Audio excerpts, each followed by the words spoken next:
最近我爸妈经常刷到这样的视频。你去过广西巴马长寿村吗？论长寿，80-90岁的老人在这里根本排不上号。这里呢，就是那个传说能治百病，包括癌症在内的百魔洞。得天独厚的地理环境造就了这里的长寿人口，每年有超过10万人次的病患进入到巴马。这是一个大多数年轻人都没听过，但很多爸妈都知道的地方。让那个水含沙子，空气、土地、种出来的粮食好，都有的人都定居到那个，跟着他疗养哎。不仅养生，还能治病。真有病人来这儿等待奇迹吗？我有个想法，去住1个月，搞清楚是确有奇效，还是一场营销骗局。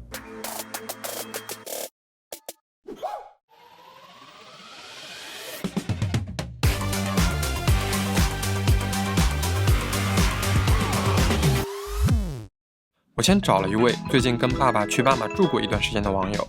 喂，我之前的时候在国外嘛，今年我爸就得病了，我也是回国来的。老人嘛，没啥事做，就是看那些抖音、快手直播什么的，就反复的跟我说去啊，要看啊，这个地方好。他在那边待了半年吧，然后他就回来了。今年秋天他会再去。广西巴马县最初因长寿老人多而出名，每年有很多人像橘子桑的爸爸这样，定期到这里住段时间。他们被称作候鸟人，但光环境好还不足以吸引他们，有人还提炼出巴马养生治病的5大神奇之处：阳光、空气、土壤、水、磁场。短视频平台瞅准了老年人精准推荐，我们看了会打问号的东西，他们不会。我看他采访的，人都说有效果呀。那就要去试试。你去瞅瞅，看看真也不是。带着几分好奇和质疑，我出发了。从外地去巴马并不方便，3个小时飞机加4个小时的大巴，路上至少要花1天的时间。来巴马养生一般住在百魔洞景区周边，比如长寿村、坡月村。我这次去的是候鸟人最集中的地方坡月村，交通和吃住都更方便一些。坡月了。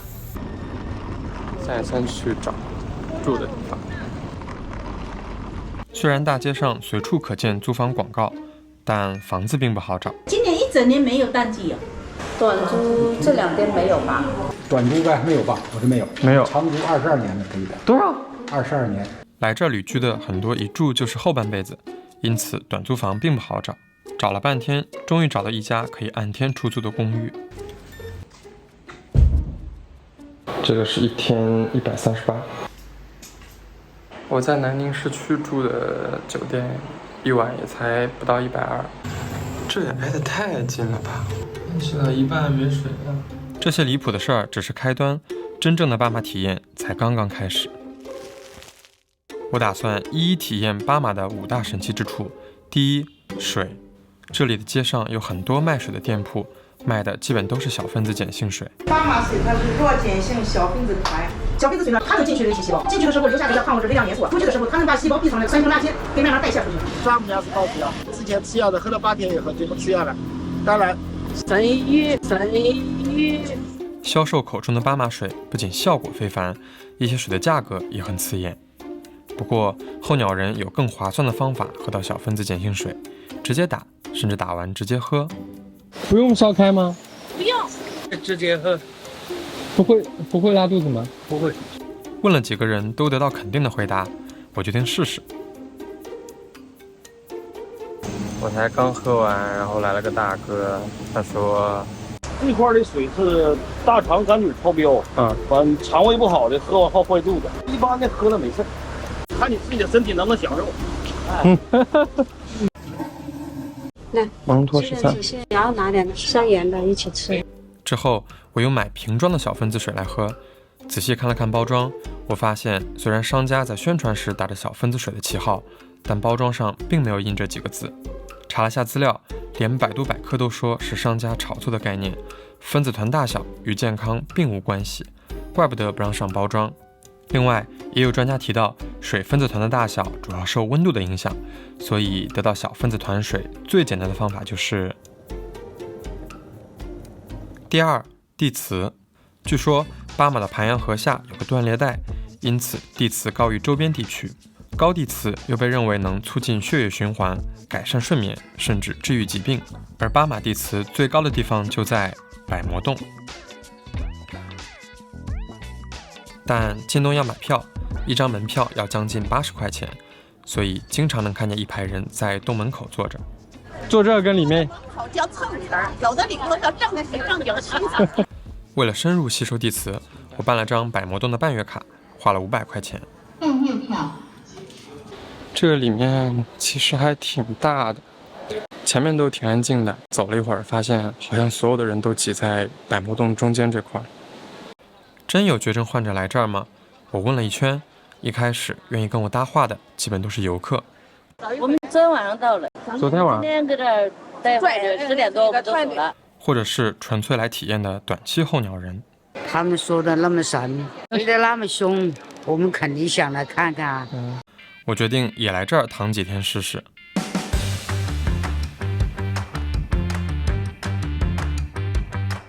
除了这个石头很硬以外，这很潮。2 hours later， 腰疼。连续几天过来之后，我跟边上的一位大叔搭上了话。这样叠吗？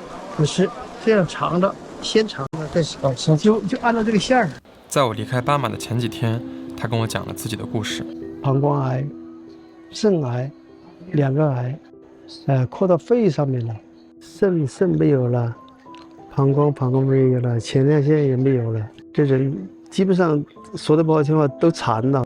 抗癌4年，化疗、特效药他都尝试过，治也治不好啊！你说化疗起什么作用？把好细胞、坏细胞都给你杀死了，真是遭罪呀！只能到这儿来调养，你不可能在家等死啊！刚跟他们聊完，其实心情挺复杂的，就是那种理解他们的决定，但是我仍然觉得很难过。他们会有更好的选择。我遇到的这些候鸟人，没人能具体解释地磁如何对疾病起作用，但还是有络绎不绝的人怀抱一丝希望来到这里。听朋友说，在抖音上，有的人也在宣传，别人跟我说的就是在洞里面调理3个月以后，应该有奇迹发生，应该有。在央视焦点访谈的节目中，专家这样解读巴马地磁。全球地磁的分布从赤道到2极呈现由低到高的趋势，因此我国的地磁是从南到北依次增强，从3万到6万纳特不等。巴马那块地方啊，它那个值大约是多少？能看出来吗？再大那个地方也就是4万多，到北京这地方就5万多了。这已经是10年前的报道了，然而10年后，巴马这个地方的高强度磁场是其他地方地区的1到2倍。它还能激活活细胞，能治病。第3，空气。据说啊，在这里每呼吸1秒空气，您都能延长寿命3秒钟。网上说，巴马的空气中含有极高的负氧离子，跟地磁、水一样，是巴马的长寿秘诀之一。说一般的城市可能也就几千，他们当地一上来就2万、3万。这里是负氧离子含量最高，改善肺部功能，对高血压和呼吸道疾病有缓解和治愈的作用啊。所以候鸟人们用尽各种方式，想要多吸收一些这里的空气。第一次见到这样的场景还是很震撼的，但来都来了。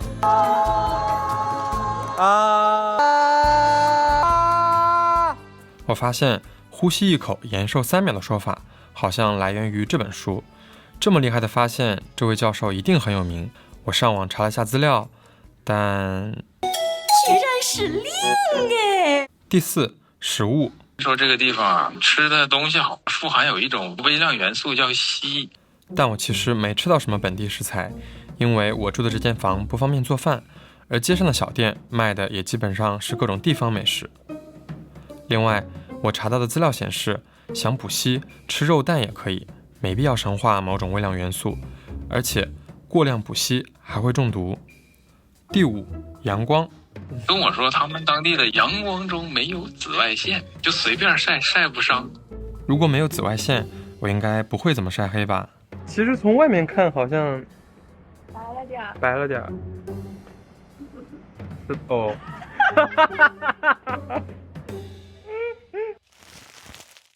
几天的体验下来，我感觉武大神奇之处基本就是忽悠人，为啥还有那么多老年人愿意在这待着？直到碰到了我的老乡安叔。我当时心衰的情况我上不来气，腿肿得这么粗头又肿这么大，后来慢慢练，呼吸一顺畅之后身上消肿了。但来这儿其实也是一个比较无奈的选择。2天半中度反流，3天半重度反流，房颤、心衰、心房肥大，光心脏你看看这些毛病，到这个上海那叫啥医院，你知道得多少钱不知道？7、80万，就凭人家给我那一个月100块钱呢，我能去做这手术吗？亲爱的朋友们，你们看到了吗？我们运动员准备好了，3、2、1，跑行，开始！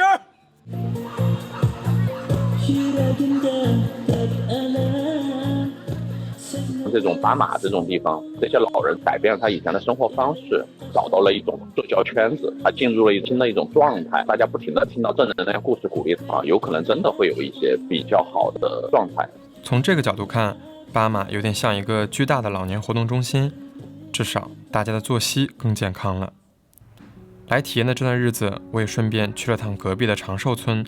它曾因100岁老人多而火爆全国，但现在已远没有坡月村热闹。老人们的照片被挂出来招揽生意，但街上并没有多少游客。相关数据显示，巴马的人均预期寿命为76岁，与全国人均水平基本持平。而同时期，上海户籍人口期望寿命已经达到了83.37岁。长寿的故事可能讲不下去了，五大长寿要素也逐渐演变成可以治病的巴马疗法。我爸恢复那个阶段没啥事做，就是看直播什么的。那个人说他有个姐姐什么癌的晚期，就带着他姐姐去了，不到1年的时间就慢慢这个就好了。然后他听说这个地方好，他就特别想去。那个人直播讲的就是这点事儿。你看我现在说这么详细，你可见我爸每天看多少遍这个东西。来到巴马之后，我还刷到了很多文案相似的癌症博主的视频。这些博主都说是患癌后到巴马康养，有的还说自己状态变好是因为来到巴马以及喝小分子水。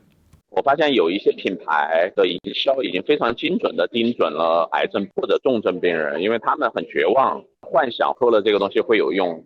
除了带货，这些博主也给巴马，尤其是百魔洞，带来了很多想治病的人。我自己来的。你自己来的？对，能自理。游客和候鸟人的大量涌入，带火了离百魔洞更近的坡月村和房地产市场。这有几层啊？16层楼吗？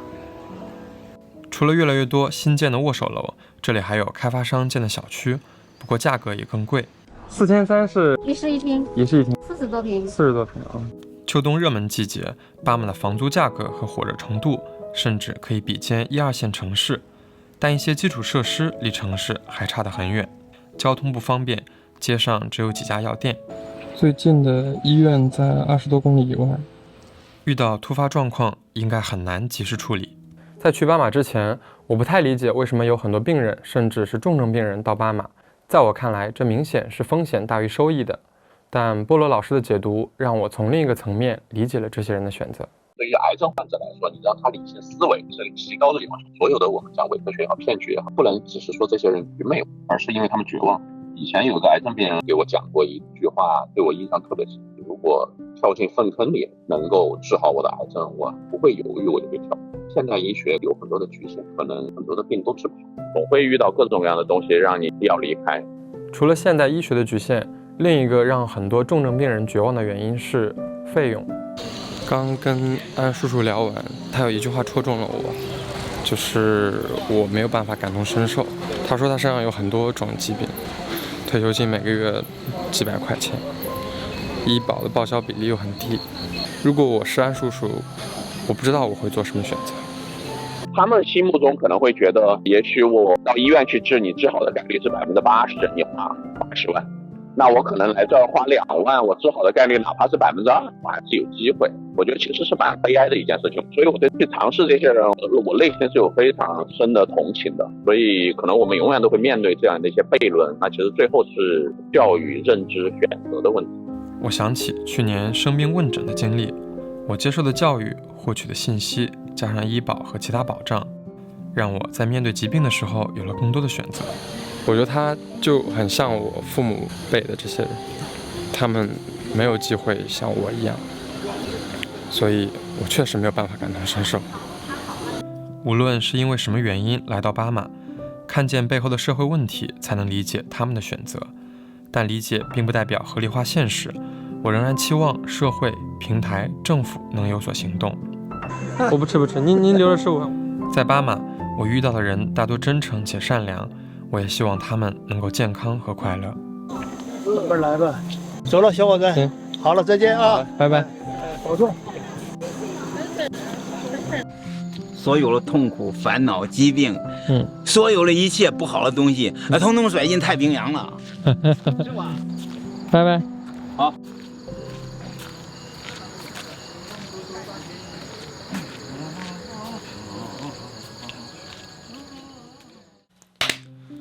感谢你看到这里，我是本期的视频编导圆圆，我是策划阿贵。最初想做这个选题，是因为我们有刷到非常多关于巴马村的短视频报道，短短10秒的片子里就出现了诸如癌症、人生最后一段旅程这样的关键字眼。我们非常好奇，听上去就不太靠谱的巴马疗法是怎么吸引到这么多人的，也好奇长寿之乡巴马村是怎么和癌症绑定在一起的。所以我们去了一趟巴马，没想到能碰到这么多愿意和我敞开心扉聊聊的朋友。我们发现巴马现象背后其实掺杂了非常多复杂的社会议题，比如伪科学的传播、绝症和现代医学的局限、医保还有治疗费用等等。我们也希望这支片子能够呈现出复杂现实的1/10。我们在调研的过程当中也发现有很多的患癌博主在发布关于巴马的内容，他们愿意公开讨论癌症，在镜头面前呈现自己的痛苦，是非常勇敢的。我想这也是为什么会有这么多人愿意组团去巴马疗养的原因。但是我们也发现还是有一些人在通过短视频带货伪科学的产品，所以还是希望大家能够擦亮自己的眼睛。在观看本支视频之前，你知道巴马村吗？还是你也是和我们一样从长辈口中得知的巴马？欢迎在评论和弹幕区告诉我们。如果你也喜欢本期视频的话，不要忘记给我们点赞、订阅、打开小铃铛。我们下期再见，拜拜。